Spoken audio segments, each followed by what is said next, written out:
A lone figure stands motionless against the crimson horizon of the New Mexico desert. Thomas Blackhawk hasn't spoken more than 10 words a day since returning to his ancestral land 5 years ago. The neighboring ranchers learned to leave the broken Apache alone with his small herd and his silence. But on this particular evening, as dust swirls across the parched earth, something strange is happening. His oldest cow refuses to leave a barren patch of ground, pawing insistently at the same spot for 3 days straight. Thomas kneels down, weathered fingers brushing away the first layer of soil. What secret has been calling through the earth all these years? What ancient truth has been waiting for the right person to uncover it?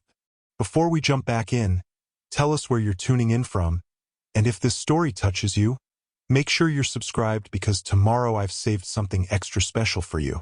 The morning ritual never changed.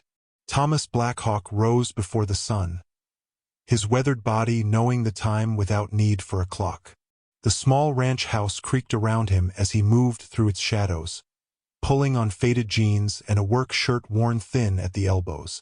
He boiled coffee on the propane stove, drinking it black while standing at the window, watching the eastern sky lighten from indigo to lavender. His medicine pouch hung from a nail beside the door, a small leather sack worn smooth by years of handling. Thomas ran his fingers over it as he did each morning, feeling the contents through the softened hide. A smooth stone from the riverbed where he'd first met his wife, a lock of his daughter's hair, and the silver badge he'd once carried with pride. He didn't take the pouch down. Not anymore. Outside, the land stretched away in all directions, 30 acres of scrubby desert that had been in his family for generations. The drought had persisted for nearly a decade now, transforming what had once been moderately productive grazing land into a harsh, unforgiving expanse. His small herd, 11 cows, down from 23 2 years ago, clustered near the water trough, all except the old one, Maddie, who still stood at that same patch of earth, pawing occasionally at the dirt. "Stubborn old woman," Thomas muttered, the words feeling strange in his mouth after days of silence. As he approached, Maddie looked up, her rheumy eyes fixing on him with what almost seemed like purpose.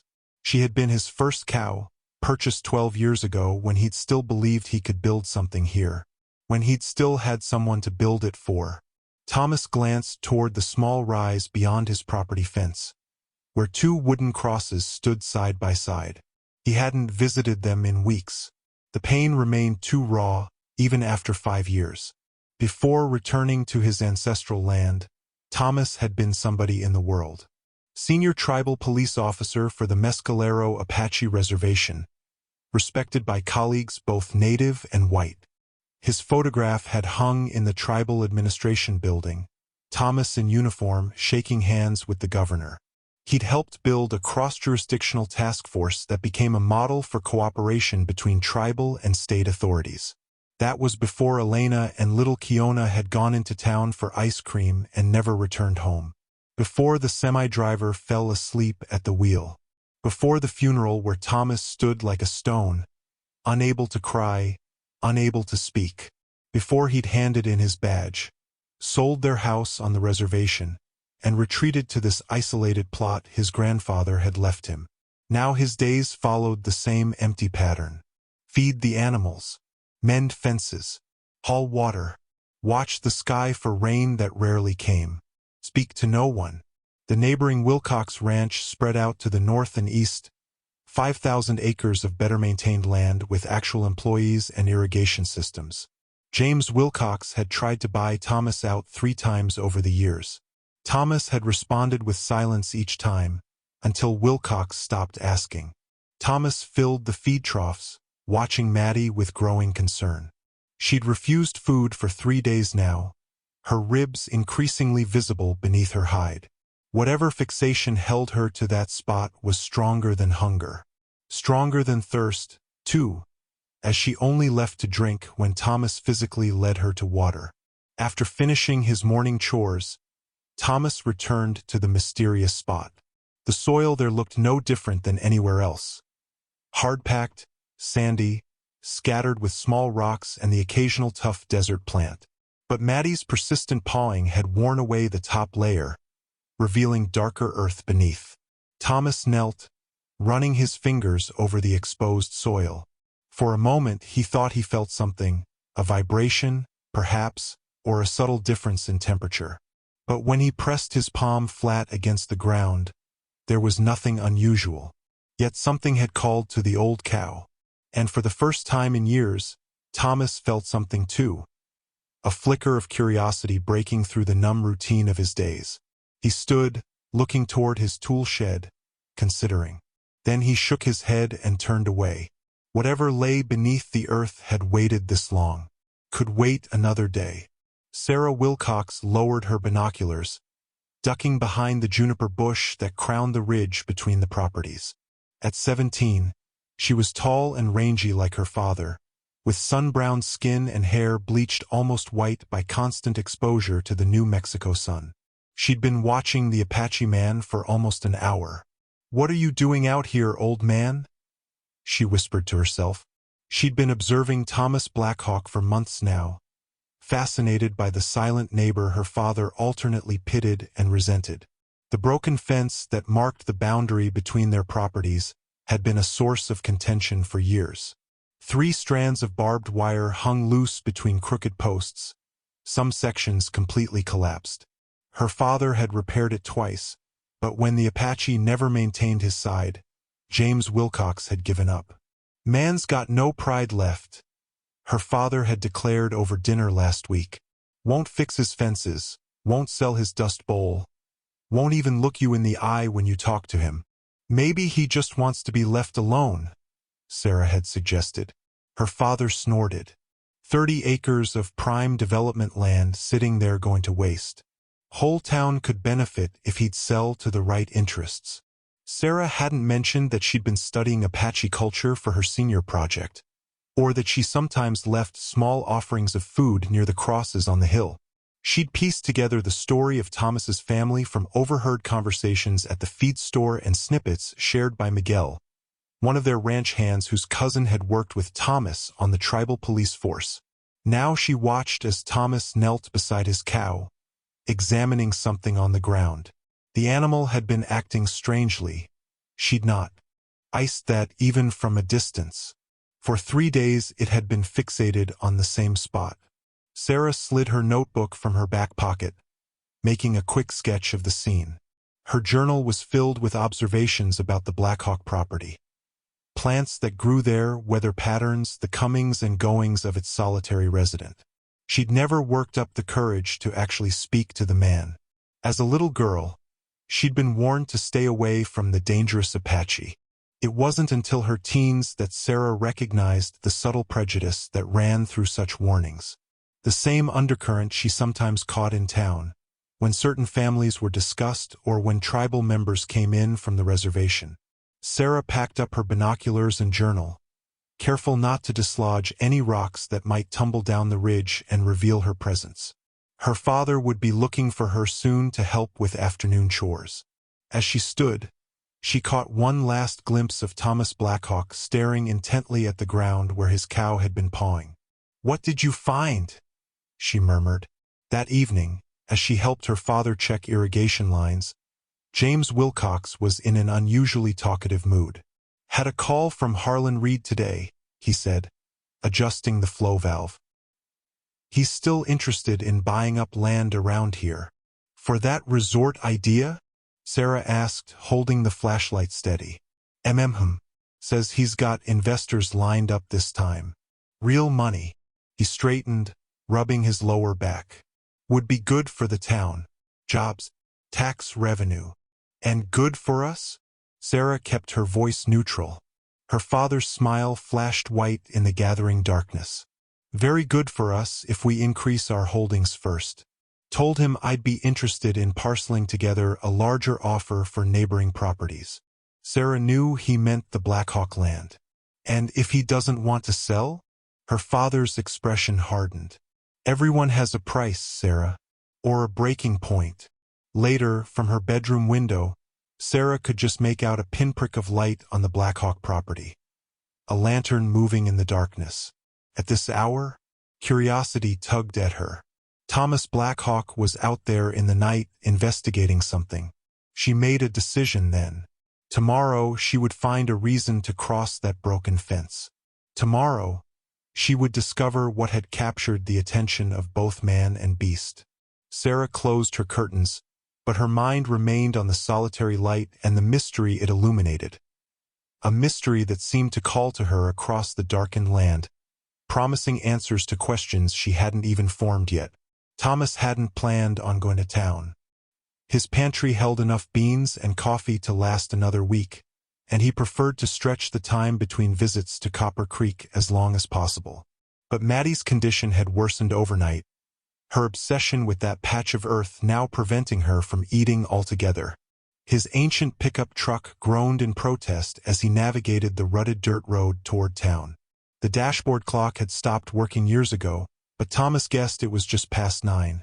Early enough that the feed store would be open, late enough that the morning gossips would have cleared out. Copper Creek had changed little in the decades Thomas had known it. A single main street lined with false-fronted buildings, their paint faded by sun and wind. The bronze memorial plaque still dominated the small town square, its inscription celebrating the brave pioneers who tamed this wild country. No mention of those who had lived here for centuries before the settlers arrived. Thomas parked in front of Garrison's feed and supply, steeling himself for the inevitable interaction. Bell above the door announced his entrance.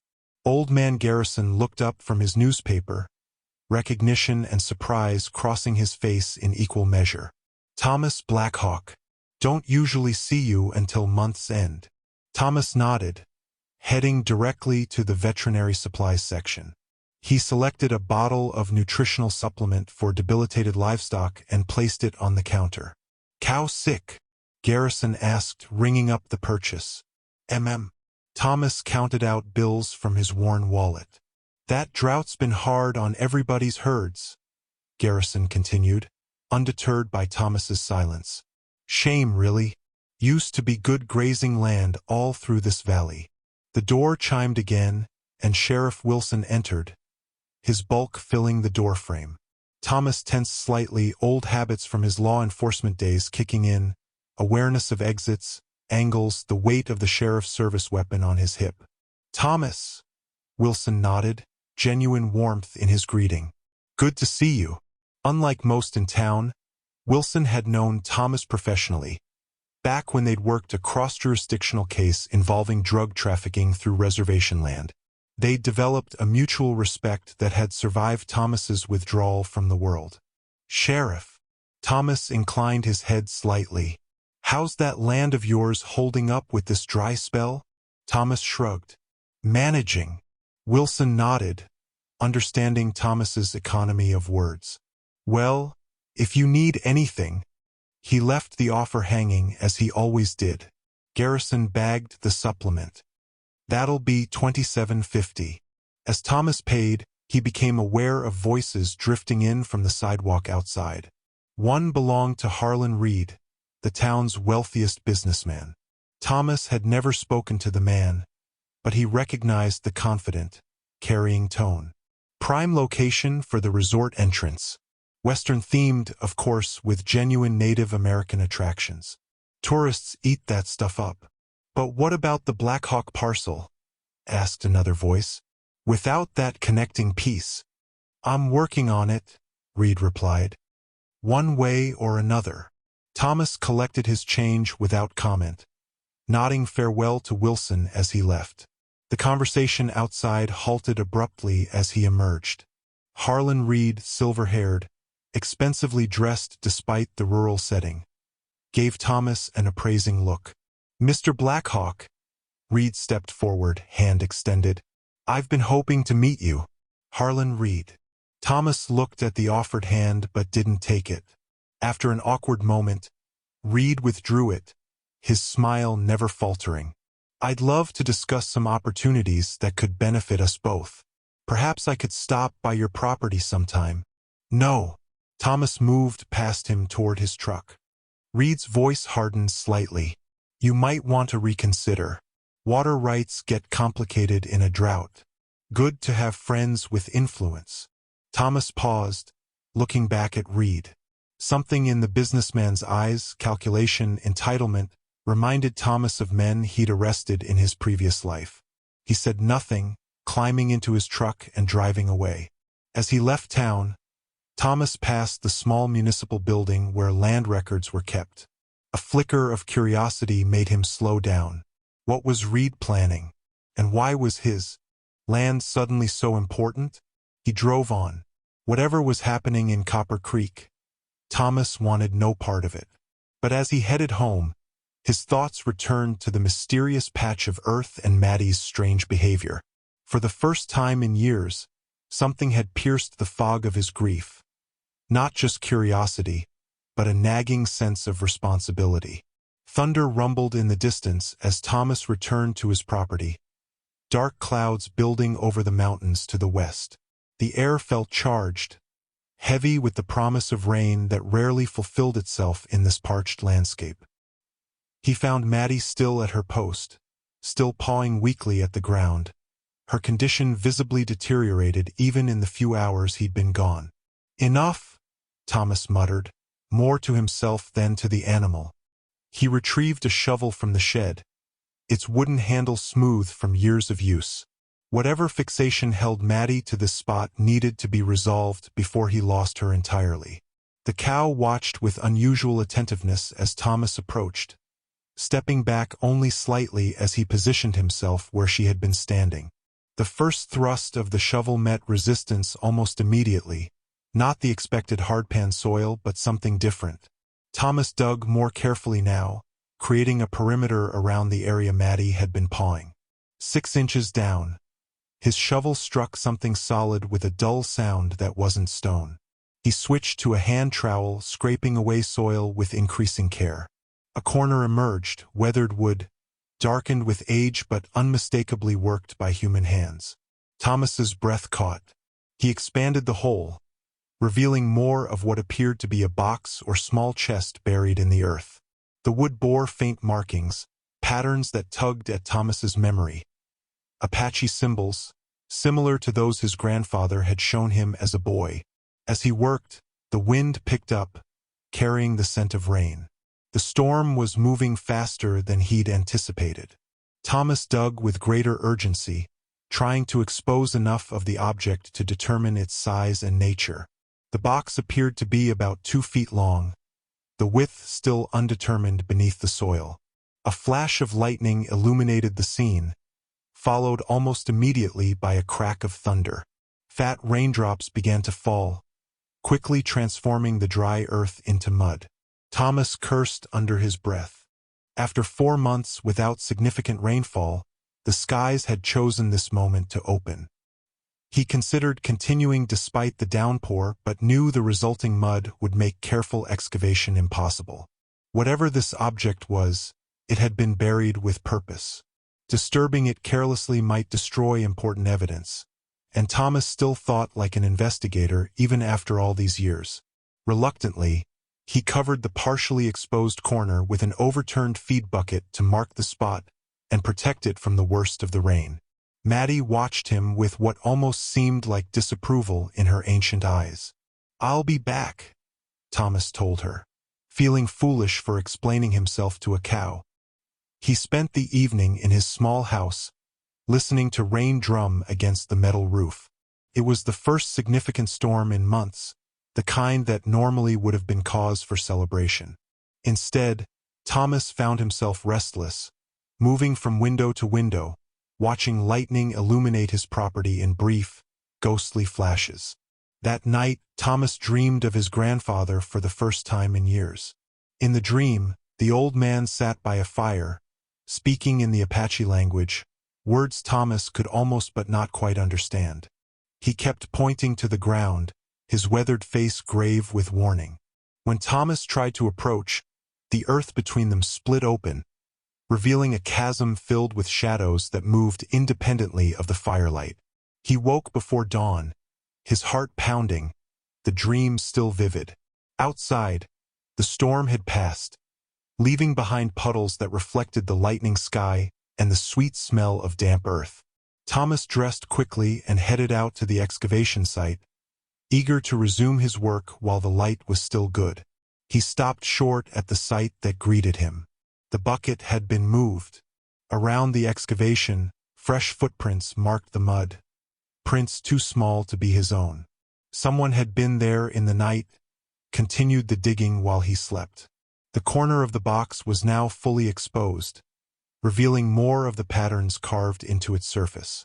And leading away from the site, through the broken section of fence that marked his northern boundary, was a clear trail of footprints heading toward the Wilcox property. Thomas followed the footprints with the focused attention of his former profession, noting their size, depth, and pattern. Definitely not a man's prints, too small, with a distinctive worn spot on the right heel. The trail led directly to the broken section of fence between his property and the Wilcox ranch. He paused at the fence line, old habits making him reluctant to cross onto another's land. But the intrusion demanded a response. With a grunt, he stepped through the gap in the barbed wire and continued tracking. The footprints led up a gentle rise to a cluster of juniper trees. As Thomas approached, he caught movement, someone ducking behind the largest tree. He stopped, keeping his distance. "I can see you," he said, his voice rough from disuse. "Come out."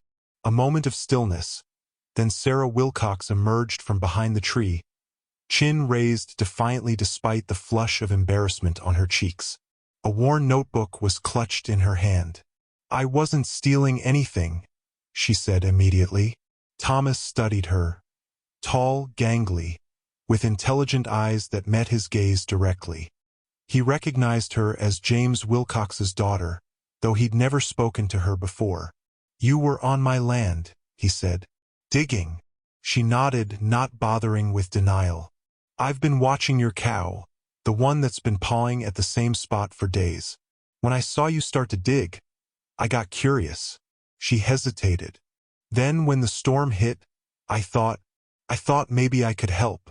By trespassing in the middle of the night?" I couldn't sleep. The rain stopped around midnight, and there was a full moon. She shifted her weight, mud squelching beneath her boots. "I only exposed a little more of the corner. I was careful." Thomas frowned. "What's your interest in this?" Sarah opened her notebook, revealing pages of sketches and notes. "I've been studying local history for my senior project. Specifically, Apache history in this valley." She turned the notebook toward him.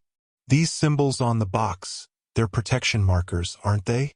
For something sacred or dangerous?" Thomas blinked in surprise. The girl was right. The patterns he'd seen were traditional Apache symbols meant to ward off evil and protect what lay within.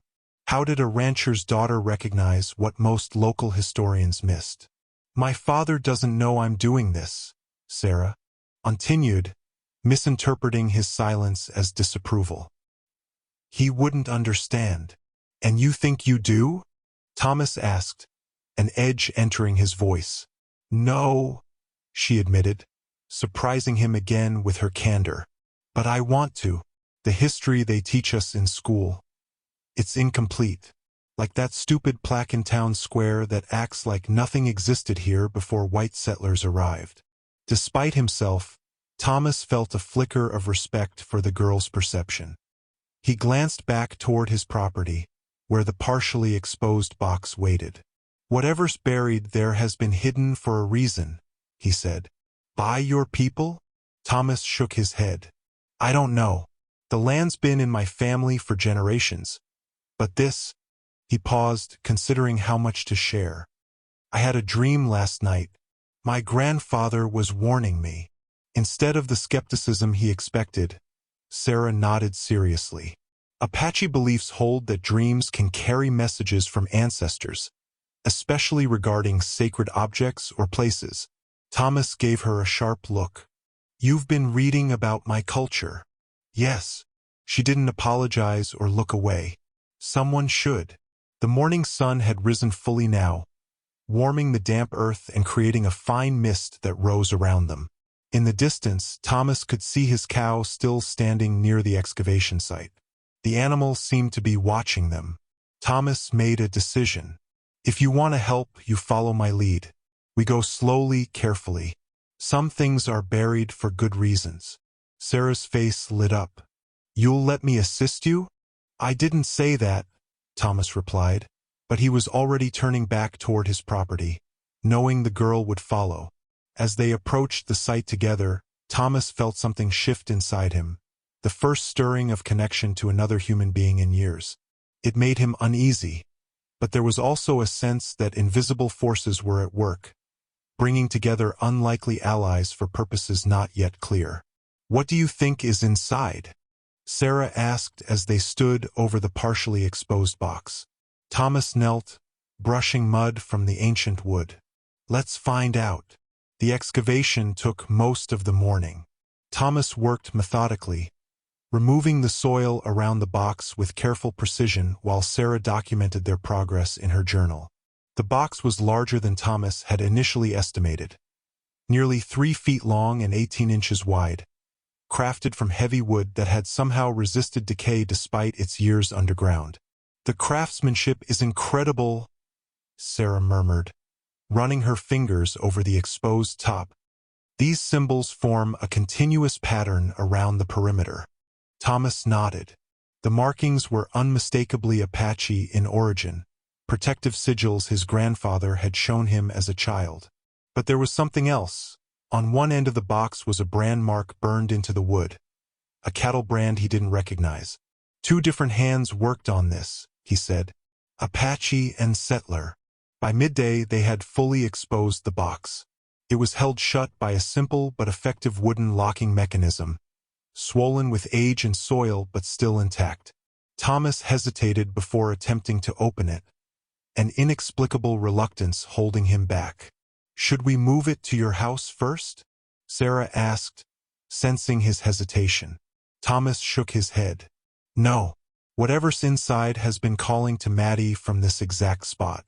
We open it here. The old cow had remained nearby throughout their work, watching with an attentiveness that seemed almost human. Now she moved closer as Thomas knelt beside the box, working his fingers into the locking mechanism. It resisted at first, then gave way with a soft wooden click. Thomas lifted the lid slowly. A musty odor escaped, old paper, leather, and something else, a metallic scent that took him a moment to identify. Blood. Ancient, but unmistakable to someone who had worked crime scenes. Inside the box, carefully arranged items lay preserved in the darkness. A stack of yellowed papers covered with faded handwriting, a leather pouch tied with sinew, a tarnished cavalry button, an arrowhead stained with what looked like dried blood, and a hand-drawn map on deerskin, the ink faded but still legible. This is... Sarah breathed, unable to complete the thought. History, Thomas finished for her. Not the kind they teach in schools. With careful hands, they removed the items one by one. The papers included letters written in English, dating from 1877 based on the dates at the top, and notes in what appeared to be Apache, written in a phonetic system developed by missionaries. The leather pouch contained personal items: a woman's silver brooch, a lock of dark hair tied with faded ribbon, a small carved stone bear, tokens of a life or lives from long ago. Sarah gently unfolded the map, revealing what appeared to be the local valley, though the landmarks were different, showing the terrain before modern development. Several locations were marked with different symbols, some Apache, others in English. Look at this, she said, pointing to a spot on the map. This is where we're standing now. It's marked with both Apache and English symbols. Thomas leaned closer. She was right. The location of the buried box was clearly indicated on the map, marked with the Apache symbol for truth and the English word witness. These other locations, Thomas said, indicating several marks on the map. They form a pattern around the valley. The cavalry button gleamed dully in the sunlight as Thomas examined it. Engraved on its face was 7th Cavalry, Company B, and the initials JH. 7th Cavalry, Sarah whispered. They were involved in some of the worst... She stopped herself, glancing at Thomas. The worst massacres of my people, he finished flatly. Yes, the blood-stained arrowhead was last. Thomas held it carefully, feeling an unexpected warmth emanating from the stone point. For a moment, he thought he heard voices, distant, speaking in Apache, too faint to understand. "Did you hear that?" he asked sharply.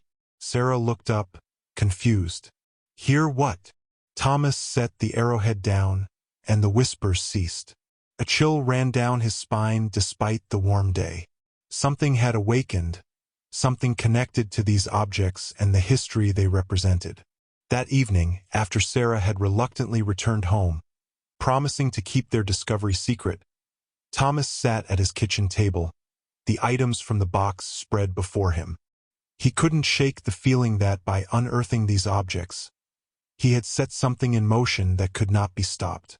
In the corner of the room, his shadow seemed to move independently of him, stretching and shrinking against the wall. And outside, in the growing darkness, Maddie bellowed once. A sound of warning or welcome, Thomas couldn't tell which. Thomas awoke to find the arrowhead had moved during the night. He was certain he'd left it on the table with the other items, but now it lay on the windowsill, pointing east toward a distant mesa that rose from the desert floor like a sentinel. He stood motionless in the kitchen, the hairs on his arms rising as he studied the object. Had he moved it himself and forgotten? The alternative, that it had moved on its own, was difficult to accept, even for a man raised with Apache spiritual beliefs. A knock at the door startled him. Thomas rarely had visitors. Most people in the area knew to leave him alone. He opened the door to find Sarah standing there, backpack slung over one shoulder, excitement written across her face. "I found something," she said without preamble. "About the massacre." Thomas glanced over her shoulder. "Your father know you're here?" "He thinks I'm at the library in town." She stepped inside without waiting for an invitation, pulling books and papers from her backpack. "I stayed up all night researching. The 7th Cavalry, Company B, was stationed near here in 1877, under the command of a Lieutenant James Holloway." Thomas's eyes narrowed at the name. "Holloway?" "Yes, the button JH." Sarah spread her materials on the table, careful not to disturb the items from the box. "There was an engagement between the cavalry and a band of Apache in October 1877. The official records call it the pacification of hostile elements, but I found a newspaper account that called it the Bitter Creek Incident." Thomas frowned. "I've never heard of it." "It's barely mentioned in the official histories," Sarah said, "but I found this in the Historical Society archives." She handed him a brittle newspaper clipping preserved in a plastic sleeve. "It's from a small abolitionist paper in Boston. They were critical of the Army's treatment of Native peoples." Thomas read the headline, "Massacre at Bitter Creek. Reports of civilian deaths contradict Army account." The article described an attack on an Apache encampment that resulted in the deaths of women and children, despite Army claims that only hostile warriors had been engaged. According to this, Sarah continued, "A few soldiers refused to participate in the killing and were court-martialed for insubordination. Their names were redacted from the public record." Thomas was silent for a long moment, processing the information. Finally, he said, "The arrowhead moved." Sarah blinked at the apparent non sequitur. "What?" "Last night, I left it on the table. This morning it was on the windowsill, pointing east." He gestured toward the mesa visible through the window.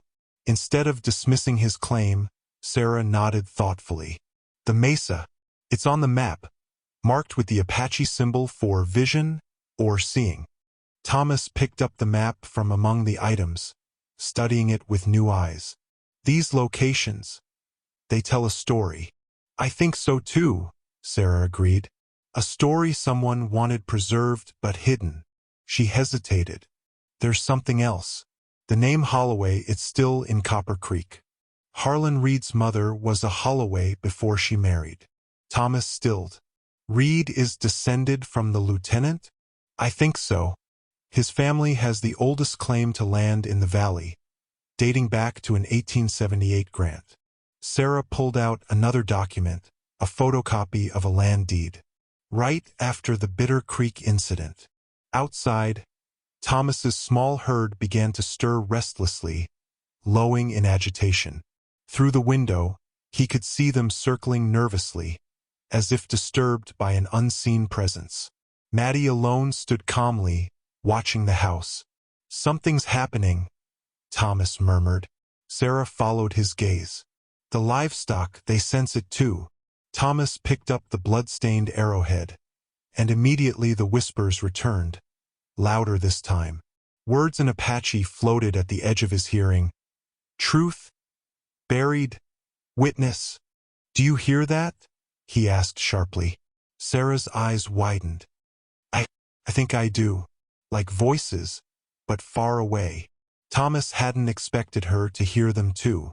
This was beyond his experience, beyond the stories his grandfather had told about objects carrying spiritual energy.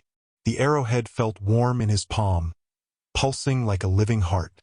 "We need to understand what happened," Thomas said, setting the arrowhead down. The whispers faded but didn't disappear entirely. "What these objects are trying to tell us." "The map," Sarah said. "It's showing us where to go next." As she spoke, a shadow seemed to pass through the room, not cast by anything visible, but a darkening of the air itself. The temperature dropped several degrees. On the table, the papers from the box rustled as if stirred by a breeze, though the air was still. Thomas and Sarah exchanged looks. Whatever history they had disturbed was reaching out to them now across the years, and somewhere in Copper Creek, others had interests in keeping that history buried. They decided to follow the map's guidance. Thomas packed the items from the box into his grandfather's old leather satchel, handling the arrowhead last. Each time he touched it, the whispers returned, more insistent now, as if the voices knew they were finally being heard after decades of silence. "We'll start with the mesa," Thomas said, studying the map. "It's marked as a place of seeing." They took Thomas's truck, bouncing along dirt roads that degraded into barely visible tracks as they approached the formation. The mesa stood like an island in the desert, its flat top and sheer sides creating a natural fortress. As they drew closer, Thomas felt a growing sense of familiarity, though he couldn't recall ever visiting this specific location. "There's supposed to be a path up the south face," Sarah said, consulting her research notes, "used by Apache for generations before settlers arrived." Thomas parked at the base of the mesa. The late morning sun cast harsh shadows against the rock face, revealing what might have been a trail cutting diagonally across the slope. He shouldered the satchel, and they began their ascent. The climb was arduous but not technically difficult. Halfway up, they discovered the first petroglyph, ancient drawings carved into the rock face, showing human figures and what appeared to be a battle scene. "These are old," Thomas said, running his fingers over the weathered images. "Much older than our box." "This place has been sacred for centuries," Sarah replied, "a witness to many stories." As they neared the top, Thomas paused, overcome by a sudden wave of déjà vu. "I've been here before," he murmured. "You said you'd never visited." "Not physically." Thomas shook his head, trying to clear the strange sensation. "In dreams, maybe." The mesa top was surprisingly flat, offering a commanding view of the surrounding desert. From this vantage point, Thomas could see his own small ranch in the distance, and beyond it, the sprawling Wilcox property. In another direction lay Copper Creek, its buildings tiny with distance. "Look!" Sarah pointed to a ring of stones in the center of the mesa top. "A medicine circle." Thomas approached slowly, respect guiding his movements. The stone circle was ancient, its purpose clear to anyone familiar with Apache spiritual practices, a place for vision quests and communion with the spirit world. Within the circle, more recent stones had been arranged to form a symbol that matched one from their map. "Someone's been maintaining this," Thomas said. "Recently." Sarah knelt beside the circle, The symbol marks this as a place of truth-seeing.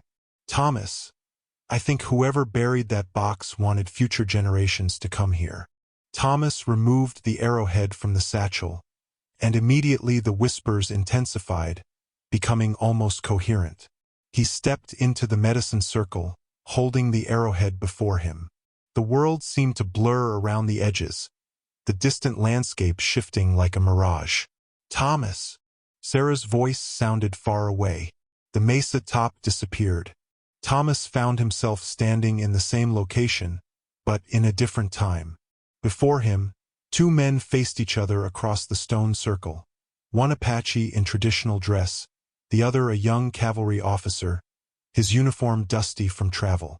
They were speaking urgently, their faces grave.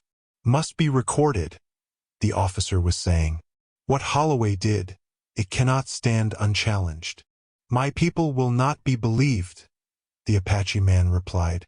"Your word must stand as witness." "I swear it," the officer said. "We'll hide the evidence where neither your people nor mine can destroy it, and we'll mark the places of power that will protect it until the right time comes." The vision wavered, then dissolved. Thomas found himself back on the mesa top, Sarah gripping his arm, her face concerned. "You went somewhere," she said. It wasn't a question. Thomas nodded, struggling to find words for what he'd experienced. "I saw a meeting, an Apache elder and a cavalry officer, not Holloway, someone else. They were hiding evidence of the massacre, preserving it for the future." "For us," Sarah said softly. Thomas looked out across the valley, seeing it with new eyes, not just as the present landscape, but as layers of history, some acknowledged, others deliberately buried. The cavalry button suddenly made sense.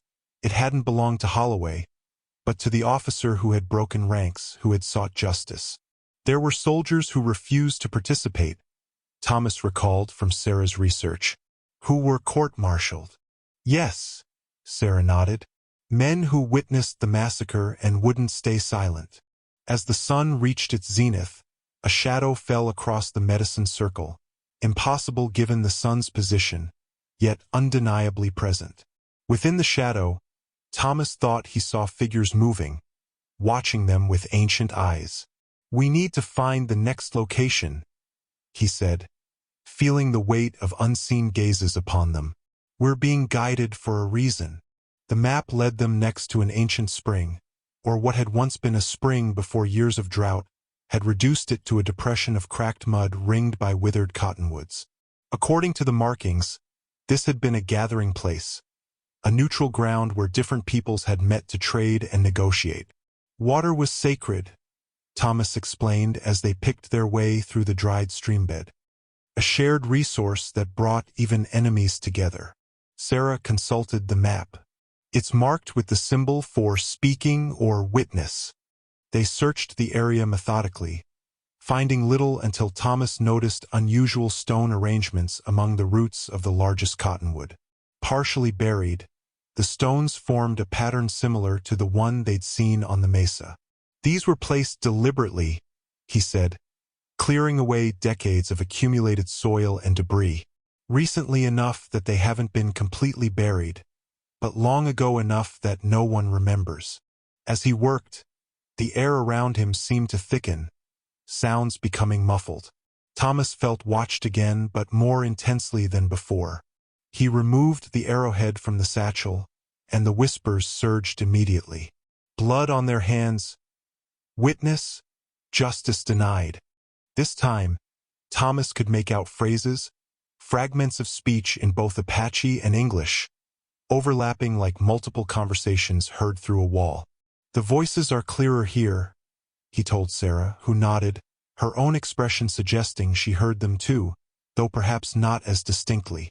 Beneath the stone arrangement, they discovered a metal container, rusted but intact.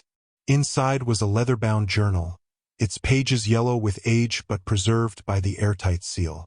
Thomas opened it carefully, finding entries dated 1877 to 1878, written in a neat, educated hand. "Lieutenant Michael Carter," Sarah read from the first page. 7th Cavalry, Company B. The journal detailed Carter's growing disillusionment with his commanding officer, Lieutenant Holloway, whose hatred of Apache people had transformed a mission to relocate a band to the reservation into a massacre of innocents. Carter had documented names, dates, locations, evidence that directly contradicted the official military report. As Thomas turned the pages, the world around him began to shimmer. The dry streambed filled with phantom water. The dead trees greened with spectral leaves. Shadowy figures moved among them. Apache families collecting water, women washing clothes, children playing. Then soldiers on horseback appeared at the edge of his vision, led by a hard-faced officer with cold eyes. Thomas knew without being told that this was Holloway. The scene unfolded with horrifying clarity. A peaceful gathering transformed into chaos as shots rang out. Thomas wanted to look away but couldn't, compelled to witness what had been hidden for so long. "Thomas!" Sarah's voice broke through the vision. "You're crying." He touched his face, surprised to find it wet. The vision faded, leaving only the barren landscape, but the emotional impact lingered like a physical blow. "I saw it," he said hoarsely. "The spring massacre, before they followed survivors to Bitter Creek." Sarah looked pale.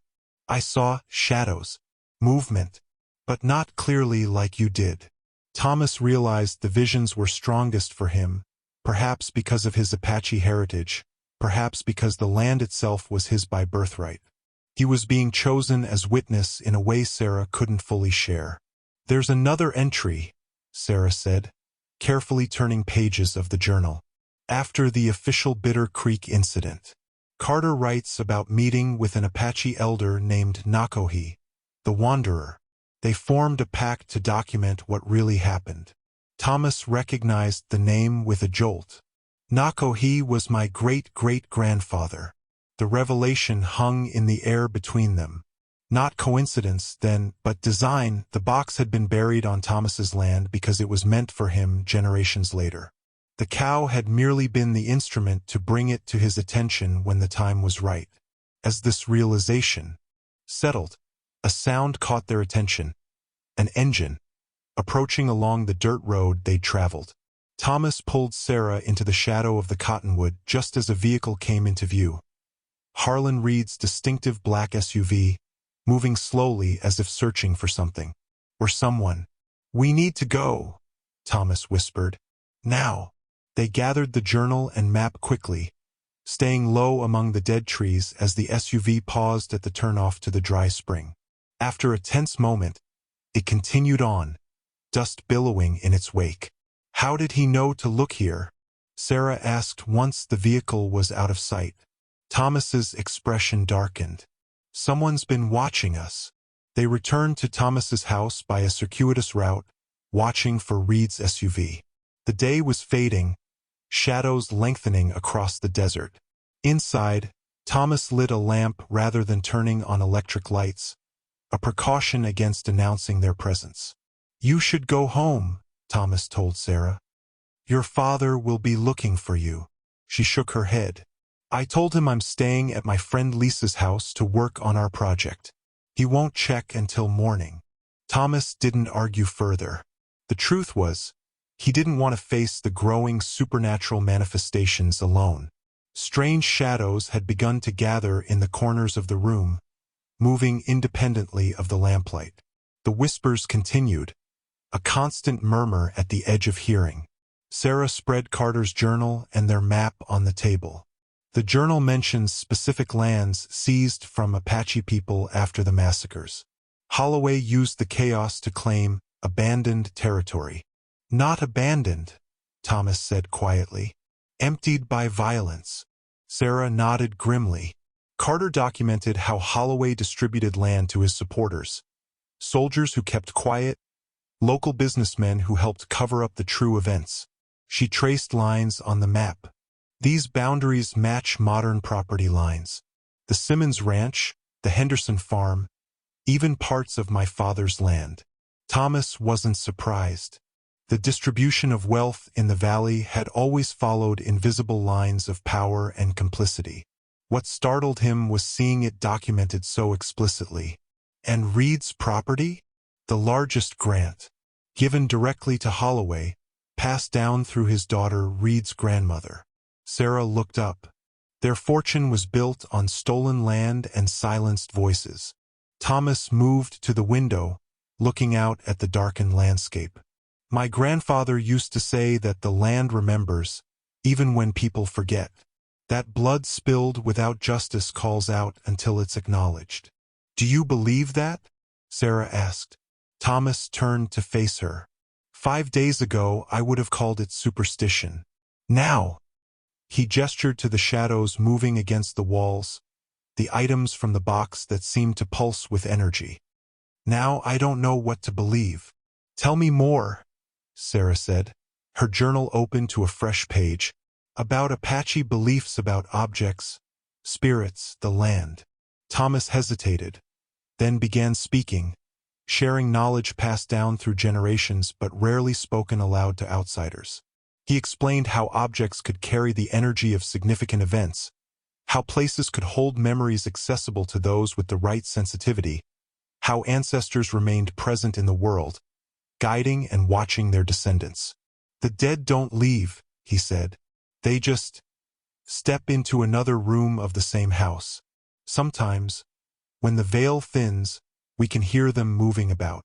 As he spoke, the shadows in the room seemed to take more definite form, suggesting human silhouettes.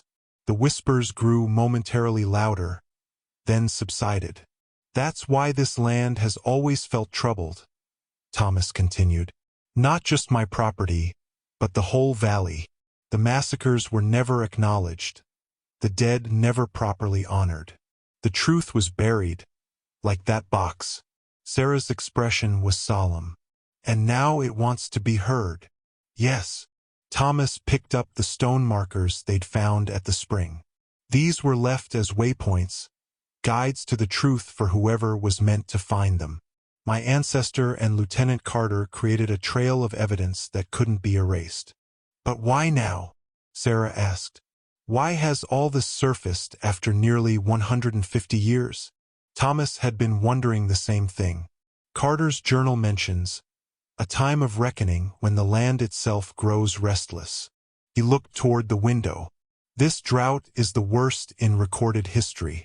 The earth is cracking open, revealing what's been hidden. Sarah nodded slowly.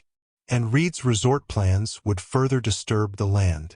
More than that, Thomas added. The last entry in Carter's journal mentions a final repository of evidence, photographs, sworn statements, maps of mass graves, hidden somewhere on what's now Reed's property. If his development plans go forward, that evidence would be destroyed forever, Sarah finished. Outside, a low rumble of thunder rolled across the valley, unusual for this time of year. Thomas felt the air pressure change, the atmosphere heavy with portent. There's a storm coming, he said, though whether he meant weather or something more metaphorical, he wasn't sure. Sarah looked at the map again. The next marker is on my father's land. Her expression turned troubled. Thomas, if my family benefited from this covered-up massacre, the sins of the fathers, Thomas said gently, are not yours to carry, but the truth is everyone's responsibility. Morning arrived with a clarity that seemed at odds with the supernatural events of the previous day. Thomas rose early, a decision forming in his mind as he watched the sunrise. After Sarah left, promising to return later with any information she could safely gather from her home, he walked to the small shed behind his house that he rarely entered. The padlock was stiff with disuse.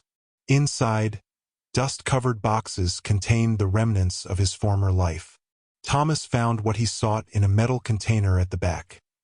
His tribal police badge, tarnished but still bearing the weight of authority it once represented. He held it in his palm, feeling the familiar contours, remembering the oath he'd taken to seek justice and protect the innocent. He'd abandoned that oath when grief consumed him. Perhaps it was time to reclaim it. Thomas showered and dressed in his one decent set of clothes. Dark jeans, a pressed shirt, boots that hadn't seen polish in years but still retained some dignity. He pinned the badge to his belt, not as a claim to current authority but as a reminder of who he had been, who he might be again. In town, he parked directly in front of the sheriff's office, ignoring the curious stares of pedestrians unaccustomed to seeing Thomas Blackhawk anywhere but the feed store. The department was housed in a modern building that stood in stark contrast to Copper Creek's otherwise antiquated architecture. Sheriff Wilson looked up from his desk, surprise evident on his weathered face. "Thomas, twice in 1 week. To what do I owe the pleasure?" Thomas closed the door behind him. "I need access to the county's historical land records. The complete files, not just what's in the public archive." Wilson leaned back in his chair, studying Thomas with newfound interest. "That's an unusual request. Any particular reason?" Thomas touched the badge at his belt. "I'm investigating a historical matter with potential modern implications." A smile tugged at Wilson's mouth. "Sounds official. This have anything to do with Harlan Reed's sudden interest in your property?" "Possibly." Thomas hesitated, then decided on partial honesty. "I've discovered evidence of historical land fraud connected to the treatment of Apache people in this valley. Records from 1877 to 1878 that contradict official accounts." Wilson's expression sobered. "That's reaching back quite a ways, Thomas. Some wounds don't heal with time, especially when they're deliberately hidden." The sheriff studied him for a long moment, then nodded. "I've wondered about some of the old stories myself. Never sat right how the land got divided up back then." He stood. "Come on. The county keeps the original deed books in a special collections room at the courthouse. I've got access."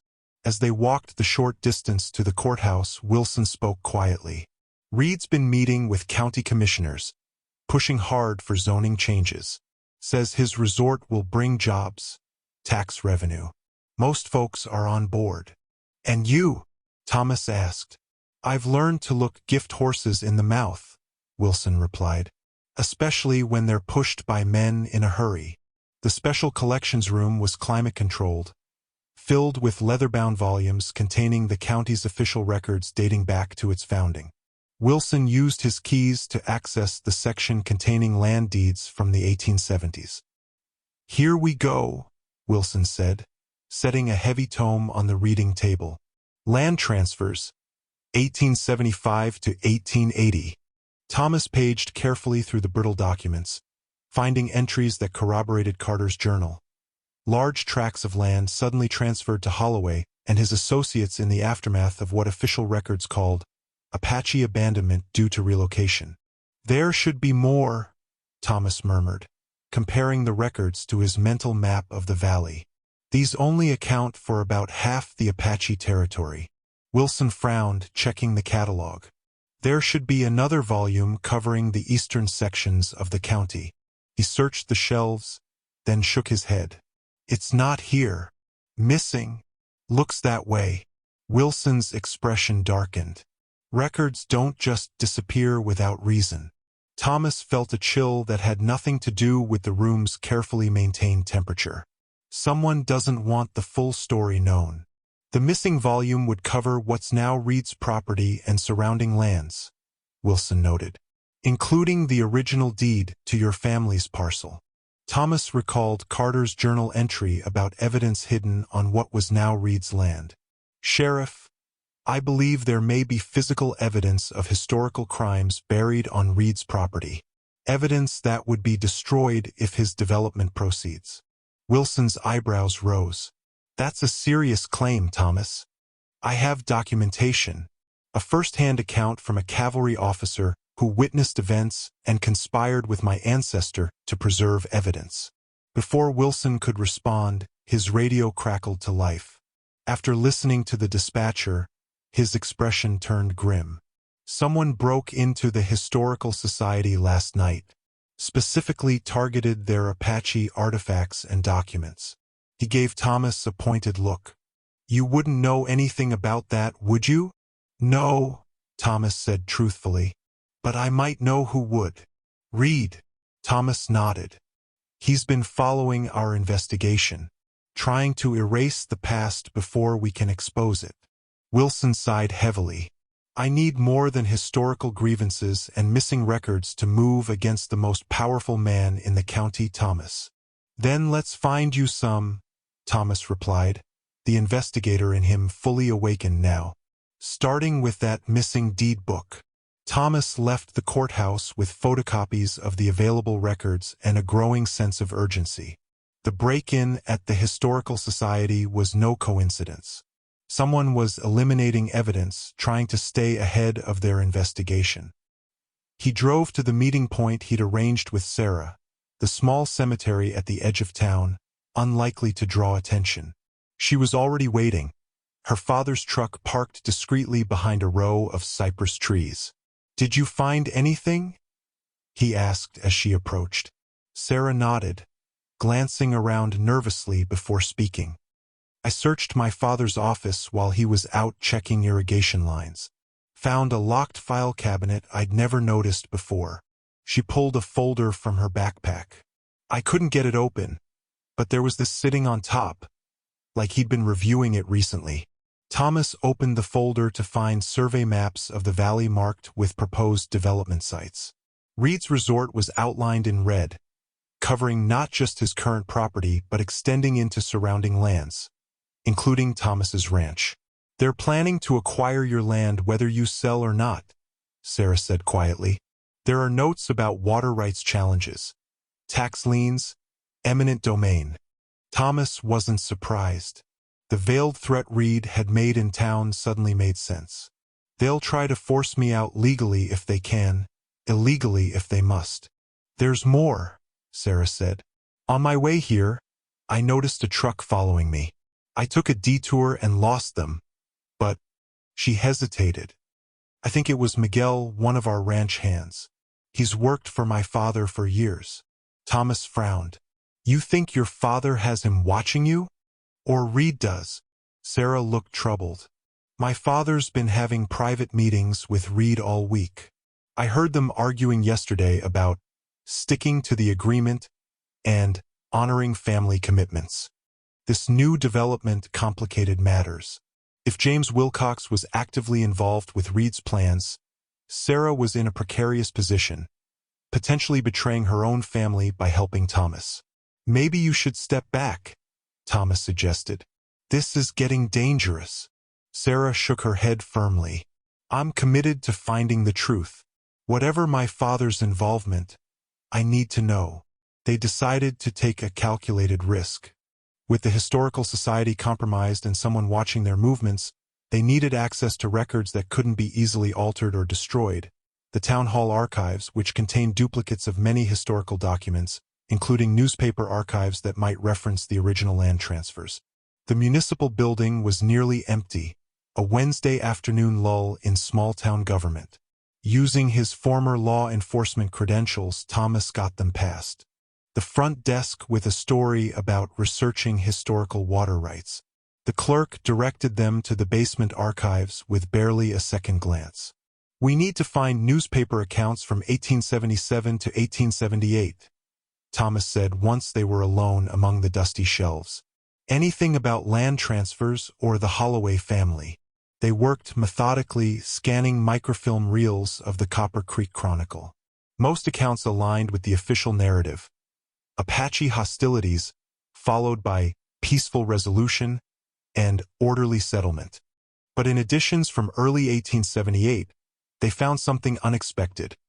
A small article announcing the arrival of James Holloway to the valley, describing him as recently of Fort Laramie, seeking new opportunities in our growing community. "He wasn't a founder," Sarah whispered. "He arrived after the massacre." Thomas nodded grimly. After the land was cleared and redistributed, they dug deeper, finding tax assessment rolls that confirmed their suspicion. Despite Reed family claims that they were among the original settlers who tamed the valley, Holloway had acquired his vast holdings in a single transaction in February 1878, purchasing land from the territorial government that had been designated abandoned. "The town's founding mythology is a lie," Thomas said. As they were photographing these records with Sarah's phone, they heard footsteps on the stairs. Thomas quickly gathered their materials, but before they could find another exit, the door opened. Harlan Reed stood there, flanked by two men Thomas didn't recognize. His smile didn't reach his eyes. "Mr. Blackhawk, Miss Wilcox, fancy finding you here." He stepped into the room. "Researching local history? A fascinating subject." Thomas positioned himself slightly in front of Sarah. "Just leaving, actually." Reed made a show of examining the microfilm reader they'd been using. 1878. Pivotal year for this community. My family has always taken pride in our role as founders. Interesting definition of founder, Thomas replied evenly. Reed's facade of geniality hardened. History is written by those who shape the future, Mr. Blackhawk, not those who cling to the past. The threat was barely veiled. Thomas calculated their options. The men blocking the only exit were clearly not municipal employees. Before he could decide on a course of action, more footsteps sounded on the stairs, and Sheriff Wilson appeared behind Reed. "Everything all right down here?" Wilson asked, his hand resting casually near his sidearm. Reed's smile returned instantly. "Sheriff, just having a friendly historical discussion with Mr. Blackhawk and young Miss Wilcox." "I'll escort them out," Wilson said. "Town hall's closing early today. Water main issue." As they left under Wilson's protection, Thomas realized their investigation had just become significantly more dangerous and more urgent. Outside, Wilson muttered, "Be careful. Reed has half the town on his payroll." But it was Sarah who looked most troubled, her phone clutched tightly in her hand. "Thomas," she whispered once they were alone, "I just got a text from my father. He knows I took his files. He says we need to talk about family loyalty." Sarah insisted on facing her father alone. Despite Thomas's objections, she was firm. This was a family matter, and her father was more likely to speak openly without Thomas present. They agreed to meet later at Thomas's ranch, and Thomas watched with unease as she drove away in her father's truck. When Thomas arrived home, he found his front door ajar. Heart pounding, he approached cautiously, wishing he still carried a service weapon. Inside, his home had been thoroughly ransacked. Furniture overturned, drawers emptied, floorboards pried up. The box and its contents were gone. Maddie stood at the window, watching him with those ancient, knowing eyes, as if she'd been waiting for his return. Thomas touched the tribal police badge still clipped to his belt, drawing strength from what it represented. A commitment to justice that had once defined his life. Night had fallen by the time Sarah's headlights cut through the darkness. Thomas met her on the porch, immediately noting her pale face and red-rimmed eyes. "They took everything," he told her, gesturing toward the house. "I know who has it," she replied, her voice steady despite her evident distress. "My father." Inside, Sarah refused to sit among the destruction. She stood in the center of the room, arms wrapped around herself as if for protection. "My father was waiting when I got home," she began. "He knew everything about the box, the journal, the massacres. He's known all along." Thomas felt a chill that had nothing to do with the night air. "How?" "Our family has been keeping secrets for generations." Sarah took a deep breath. "My great-great-grandfather was a rancher named Edward Wilcox. He wasn't involved in the massacres, but he arrived shortly after, when land was being redistributed. He became friends with Lieutenant Carter." Thomas listened intently, beginning to see the outline of a story that spanned generations. "Carter trusted him," Sarah continued. "Before Carter was court-martialed and sent east, he gave my ancestor documents for safekeeping, including a journal written by your great-great-grandfather, Nakohi." "My ancestor's journal?"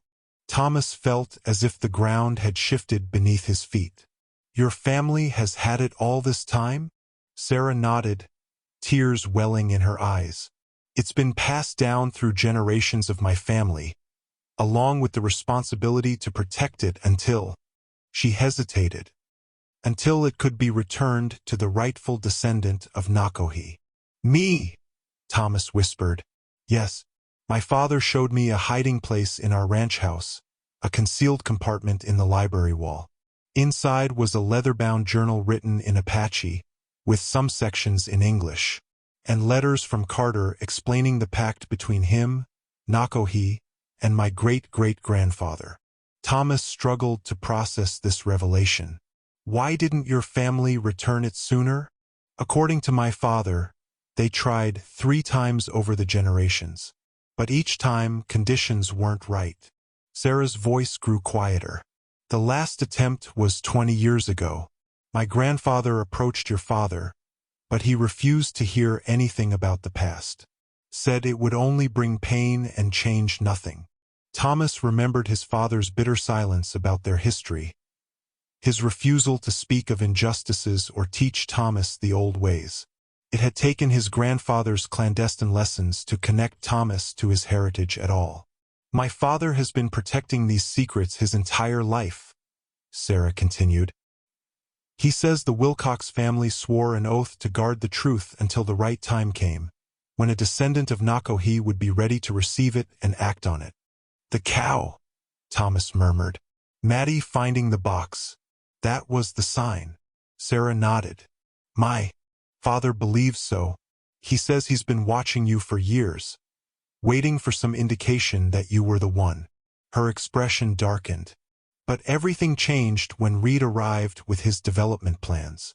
Your father is working with Reed, Thomas said, remembering the survey maps. Not willingly. Sarah's voice hardened. Reed discovered part of the truth, enough to know that evidence existed that could derail his plans.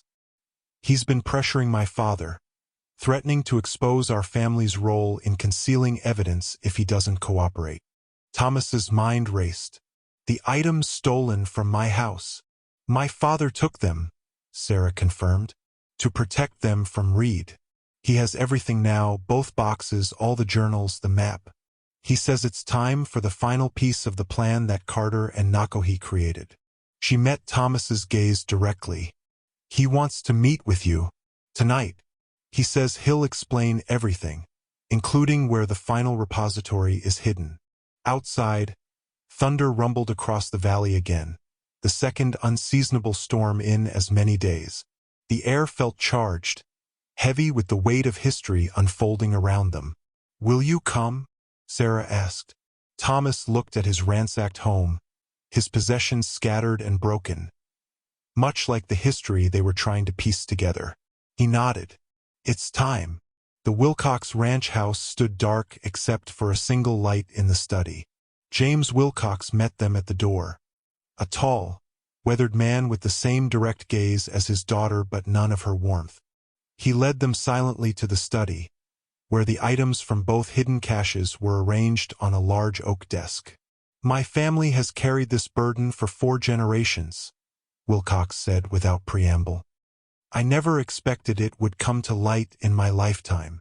Thomas surveyed the items, noting additions he hadn't seen before, particularly a leather-bound journal with intricate Apache symbols tooled into its cover.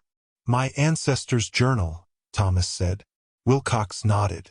Nakohi was a visionary. He understood that the truth would need to be preserved across generations. He handed Thomas the journal. This belongs to you by blood right. Thomas accepted it with reverence, feeling a connection to his ancestor that transcended time. The leather was worn smooth by handling, the pages filled with fluid script in the Apache language, interspersed with drawings and maps. Nakohi and Carter created a plan, Wilcox explained. They knew the massacre would be covered up, the land stolen, the truth buried. So they gathered evidence, witness statements, photographs, maps of burial sites, and hid it where no one would think to look. On Holloway's own land, Thomas said, understanding dawning. Exactly.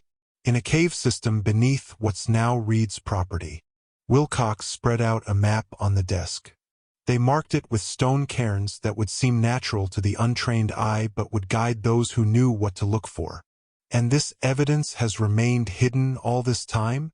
Thomas asked, protected by both physical secrecy and spiritual guardianship. Wilcox's expression was grave. Nakohi performed ceremonies to ensure the spirits of the massacred would watch over the evidence until it could be brought to light. The pieces fell into place in Thomas's mind. The whispers, the moving shadows, the strange behavior of his cow. The spirits had been trying to communicate, to guide him toward the truth. Reed knows something is there, Wilcox continued.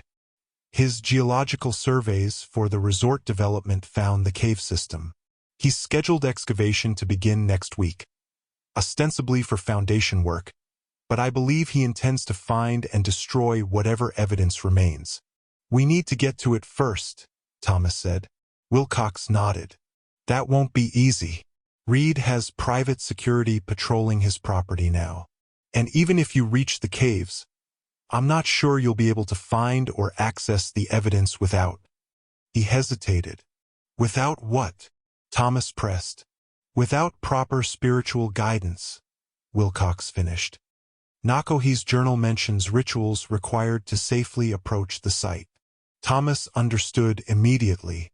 Despite his Apache heritage, he had disconnected from many spiritual traditions after his family's death. To access what his ancestor had hidden, he would need help. I need to visit the reservation, Thomas said, decision made. Tonight. The drive to the Mescalero Apache reservation took 2 hours.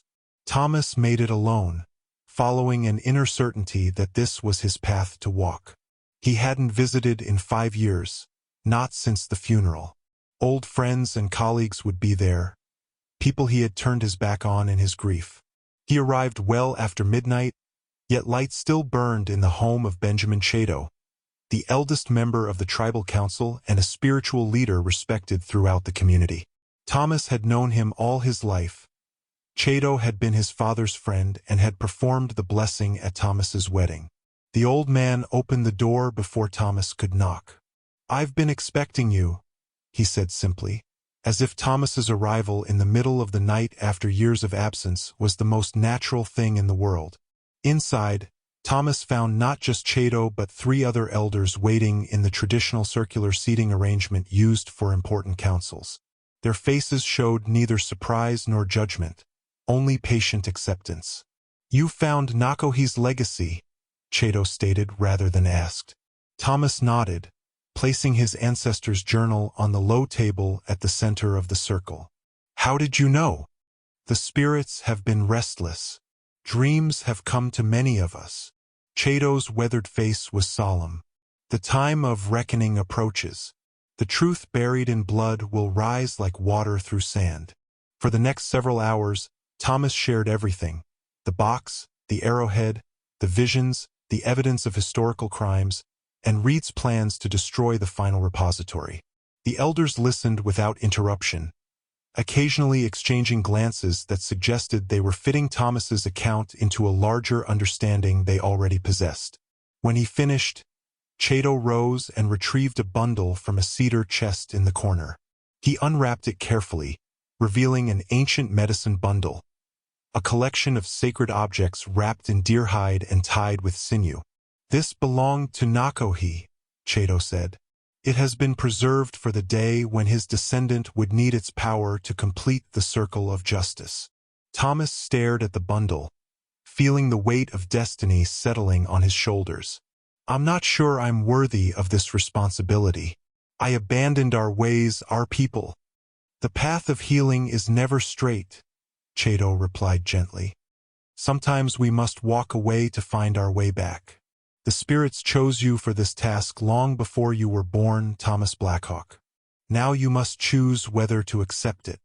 Thomas returned from the reservation with newfound purpose, Nakohi's medicine bundle secured in his truck and the elders' teachings fresh in his mind.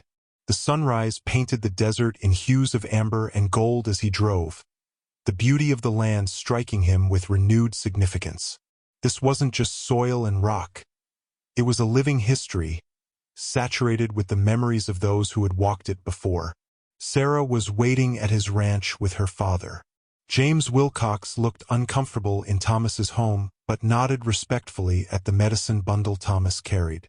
"The elders have agreed to help," Thomas told them. "But we need more than spiritual guidance. We need legal standing and public witnesses if we're going to challenge Reed." "We don't have much time," James reminded them. "Reed's groundbreaking ceremony for the resort is scheduled for Saturday, the town's founding day celebration. The mayor, county commissioners, and state representatives will all be there." "Perfect," Thomas said. "A public event with official witnesses." Sarah looked between them. "You want to confront Reed publicly? He'll have security influence." "We need allies first," Thomas acknowledged. "People with standing in the community who can't be easily dismissed or threatened." Their first stop was Sheriff Wilson's office. The sheriff listened to their consolidated evidence, his expression growing increasingly grave as they explained the historical injustice and Reed's current efforts to conceal it. "I've always had questions about Reed's family history," Wilson admitted. "But this," he held up Carter's journal. "This is explosive. We need your help," Thomas said. "Not just as law enforcement, but as a respected voice in this community." Wilson nodded slowly. "The law's the law, even if it was broken 150 years ago. And destroying historical evidence is a crime today." He leaned forward. "What do you need?" Next came Miguel Rodriguez, Sarah's father's most trusted ranch hand, whose family had been in the valley for 6 generations. When James explained their discovery and asked for his help, Miguel revealed that his own great-great-grandfather had been one of the Mexican witnesses to the massacre who had been silenced through threats. "My family has carried this story orally," Miguel said, "but we never had proof. Now, finally." By midday, they had assembled a small but powerful coalition. Thomas with his tribal police background and ancestral connection. Sarah and James representing one of the oldest ranching families. Sheriff Wilson with his legal authority, Miguel connecting to the Hispanic community's parallel history of displacement, and Benjamin Chato with 2 other tribal elders, lending the gravitas of official Apache tribal representation.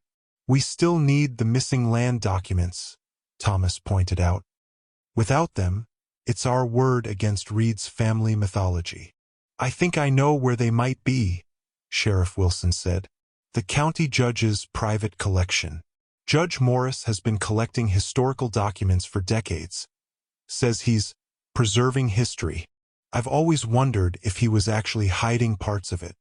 Judge Morris was a formidable figure in Copper Creek, 83 years old and still presiding over the county court.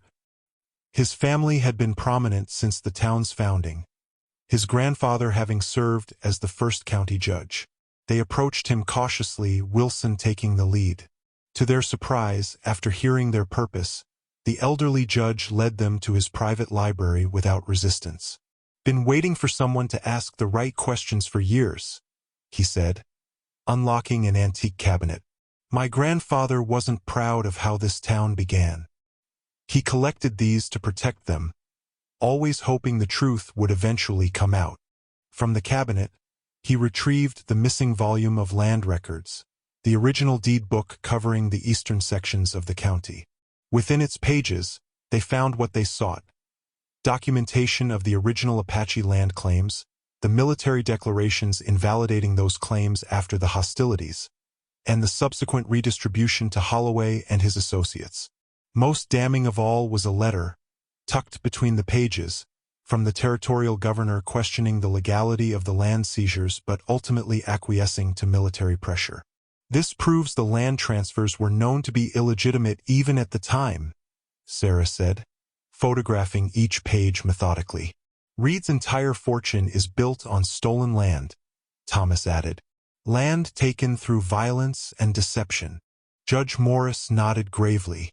"What do you intend to do with this information?" Thomas explained their plan to confront Reed during the Founding Day celebration, to publicly reveal the true history of Copper Creek and demand acknowledgement of the historical crimes. "It won't be easy," the judge warned. "The town's identity is built on its founding mythology. People resist having their heroes revealed as villains. Truth isn't always comfortable, Thomas replied, but it's necessary for healing. That evening, they gathered at Thomas's ranch to prepare. The tribal elders performed a ceremony, blessing their mission and preparing Thomas to access the cave repository. As they worked, an unseasonable storm gathered again, lightning illuminating the distant mountains in brief, brilliant flashes. The ancestors are restless, Chato observed. They sense that their long vigil may soon end. In the corner, Maddie watched the proceedings with those ancient, knowing eyes. For the first time in days, she seemed at peace, as if her mission had been fulfilled. Tomorrow, Thomas said, looking at the faces of his unlikely allies, we reclaim the truth. The morning of Copper Creek's Founding Day celebration dawned with ominous skies. Dark clouds hung low over the valley, unusual for the season and eerily reminiscent of the storms that had marked each significant development in their investigation. Thomas took it as a sign, the natural world reflecting the tension building in the human one. He dressed with deliberate care. Clean jeans, a pressed white shirt, and a traditional Apache vest that had belonged to his grandfather. Around his neck, he wore a medicine pouch from Nakohi's bundle. His tribal police badge gleamed on his belt, a symbol of authority that connected his former life with his present purpose. The center of Copper Creek had been transformed for the celebration. Banners proclaimed 148 years of progress, while a stage had been erected in the town square, directly in front of the bronze plaque commemorating the brave pioneers. Chairs for dignitaries faced a growing crowd of townspeople, many of whom gave Thomas and the tribal elders curious or uncomfortable looks as they arrived. Sarah and her father joined them, along with Miguel and several other ranch hands whose families had deep roots in the valley. Sheriff Wilson was already present in his official capacity, positioned near the stage where Mayor Davis was preparing to speak. Judge Morris sat among the dignitaries, his expression unreadable. Harlan Reed was the center of attention, shaking hands and accepting congratulations for the resort development that many viewed as the town's economic salvation. He wore an expensive Western-style suit, his silver hair perfectly styled, projecting the image of the successful local boy whose vision would carry Copper Creek into a prosperous future. He faltered momentarily upon seeing Thomas and his allies gathered at the edge of the crowd, but quickly recovered, turning back to the mayor with a practiced smile. He's nervous, Sarah whispered. He knows something's coming. Thomas nodded. He doesn't know what we've found or who's with us. That's our advantage. The ceremony began with predictable pageantry, the high school band playing the national anthem, the mayor welcoming everyone to this historic occasion, local children reciting the sanitized history of Copper Creek's founding. Throughout it all, Thomas stood silently with his companions, the medicine pouch warm against his chest, the voices of the ancestors a constant whisper at the edge of his hearing. Finally, Reed took the stage to thunderous applause. His speech was polished, full of references to the town's pioneering spirit and proud heritage, building toward the announcement of the resort development that would honor our past while securing our future. On this very ground, Reed proclaimed, gesturing expansively, my ancestor, the Honorable Lieutenant James Holloway, helped establish a community based on hard work, determination, and vision. Today, we break ground on a project that continues that legacy. As Reed lifted a ceremonial shovel, Thomas stepped forward, his voice cutting through the applause. That legacy is built on massacre and theft. A hush fell over the crowd. Reed froze, the shovel suspended in midair, his expression flickering between shock and calculated composure. This is hardly the time or place, Mr. Blackhawk, the mayor began, but Thomas continued, moving steadily toward the stage. This is exactly the time and place, he said, his voice carrying across the square. For 148 years, Copper Creek has celebrated a lie. Today that ends. As he spoke, his allies moved with him, The tribal elders in their ceremonial attire, Sarah and James Wilcox representing one of the oldest ranching families, Miguel and the other Hispanic descendants whose ancestors had witnessed the truth, Sheriff Wilson with the authority of law, and Judge Morris, who had risen from his seat to join them. "What is the meaning of this?" Reed demanded, dropping the pretense of civility. Thomas ascended the stage steps, a move that caused Reed's security personnel to step forward until Sheriff Wilson intervened, badge displayed. "We've uncovered evidence," Thomas announced, addressing not just Reed but the gathered crowd. That Copper Creek's founding was built on the massacre of Apache people and the illegal seizure of their lands. Murmurs rippled through the audience. Reed forced a laugh. "Preposterous claims without a shred of evidence. This man is disturbed, a recluse known for his instability since the tragic loss of his family." The mention of Elena and Kiona might once have silenced Thomas, driven him back into grief and isolation. Instead, he felt their presence with him, part of the ancestral strength flowing through his veins. "We have the evidence," Thomas replied calmly, nodding to Sarah, who held up the folder containing the original deed book and documents, including Lieutenant Holloway's orders to attack peaceful settlements, the territorial governor's concerns about the legality of the land seizures, and sworn statements from witnesses to the massacres. Thunder rolled across the valley as he spoke, a sound so perfectly timed it seemed orchestrated by unseen forces. The crowd looked up at the darkening sky, then back to the confrontation unfolding before them. Reed's composed facade began to crack. "This is absurd. Ancient history twisted to disrupt progress. These Apache claims have no legal standing after nearly 150 years. Perhaps not in your court," Judge Morris said, his authoritative voice silencing the crowd. "But the historical record must be corrected regardless of legal remedies." As the judge spoke, the wind picked up suddenly, swirling dust around the stage. Thomas felt the medicine pouch grow warmer against his skin. The whispers he'd heard for days grew louder, becoming almost comprehensible. A chorus of voices speaking in Apache, in English, in Spanish, all demanding the same thing: truth. "Tell them," the voices seemed to say. "Tell them everything." The wind continued to intensify, papers fluttering from hands, banners snapping against flagpoles. The crowd's attention was fixed on the confrontation playing out on stage, history unfolding before their eyes. "There's more," Thomas continued, his voice steady despite the growing storm. "Lieutenant Carter, who served under Holloway, documented the massacres and worked with my ancestor, Nakohi, to preserve evidence that Holloway tried to destroy." Reed's face had gone pale, his composure crumbling. "Lies and superstition. This town needs to look forward, not backward." "To move forward honestly," Thomas replied, "we must first acknowledge the truth of our past." Benjamin Chato stepped forward, his elderly frame somehow commanding despite his age. "The Apache people have waited 5 generations for this reckoning. The spirits of our ancestors have not rested." As if in response to his words, the wind formed a dust devil in the center of the square, spinning with unnatural precision. Several people gasped, backing away. The temperature dropped suddenly, breath visible in the unseasonable chill. Reed's security personnel exchanged nervous glances, their hands moving toward concealed weapons until Sheriff Wilson shook his head in clear warning. "This is nothing but theatrical manipulation," Reed snarled, desperation edging his voice. "I won't allow my family's name to be dragged through the mud, based on ancient grievances and mystical nonsense." "It's not just about your family," Sarah stepped forward, addressing the crowd. "Many of our families benefited from this hidden history, my own included."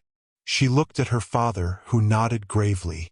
"But acknowledging the truth doesn't diminish us. It allows for healing to finally begin." Thomas removed the arrowhead from his pocket, and the whispers surged into a chorus that now seemed audible to everyone. Several people in the front row stepped back, expressions of confusion and fear crossing their faces. "What you feel now," Thomas told the crowd, is what I've felt since we unearthed these artifacts. The past reaching into the present, demanding recognition. Reed lunged suddenly, attempting to grab the arrowhead from Thomas's hand. Enough of this charade. The moment Reed's fingers touched the artifact, he froze, eyes widening in shock. Thomas felt a surge of energy pass between them, and knew Reed was seeing what he had seen. The visions of the massacres, the faces of the victims, the truth his ancestor had tried to bury. Reed staggered backward, his face ashen. "No," he whispered. "No, it can't be." "You've seen it," Thomas said quietly. "What your family has denied for generations." The mayor tried to regain control of the situation, calling for order, but his voice was drowned out by the rising wind and the murmurs of the crowd, who sensed that something profound and inexplicable was occurring. Reed collapsed into a chair, the fight gone out of him. "My grandfather told me stories," he said, his voice barely audible. "I thought they were just old nightmares, family legends meant to scare children into obedience."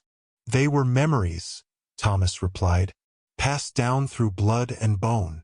The storm reached its peak, thunder cracking directly overhead. Then suddenly, unnaturally, it ceased. A stillness fell over the square, as if the world itself were holding its breath. In that silence, Reed looked up at Thomas, his expression transformed by what he had witnessed. "What happens now?" "Justice," Thomas said simply, "beginning with truth." In the days that followed, Copper Creek experienced a reckoning generations in the making. The evidence was made public, not just the land documents in Carter's journal, but the final repository hidden in the caves beneath Reed's property, which contained photographs of the massacres, maps of mass graves, and letters from witnesses that left no doubt about what had occurred. Reed, shattered by his visions and the undeniable evidence, withdrew his development plans. In an unexpected move, he donated the cave site and surrounding land to the Apache tribe as a memorial and historical preserve. 1 month after the confrontation, a new monument was erected in the town square, not replacing the old plaque but standing beside it as a testament to the fuller truth. It acknowledged both the pioneer history and the Apache people who had lived there first, including the names of those killed in the massacres.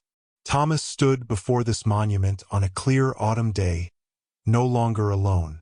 Sarah was beside him, their unlikely friendship having deepened through shared purpose.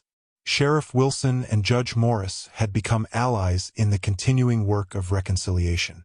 Even James Wilcox had found a measure of peace in finally fulfilling his family's long obligation. Most surprisingly, Reed himself had become an advocate for historical truth, funding educational initiatives about the region's complex past. The visions had changed him fundamentally, as they had changed Thomas. That evening, Thomas visited the graves of Elena and Kiona for the first time in years. He spoke to them openly, sharing his journey, his pain, and his gradual return to the world of the living. As the sun set, he felt a weight lift, not the entire burden of grief, which would always be part of him, but the crushing isolation he had imposed upon himself. Back at his ranch, Thomas found Maddie grazing peacefully at the spot where the box had been buried. New grass had sprouted there, vibrant and green despite the ongoing drought. As he watched, a light rain began to fall, gentle, nourishing, without thunder or wind. The first normal rain in months. The whispers had finally ceased. The ancestors, at long last, were at peace.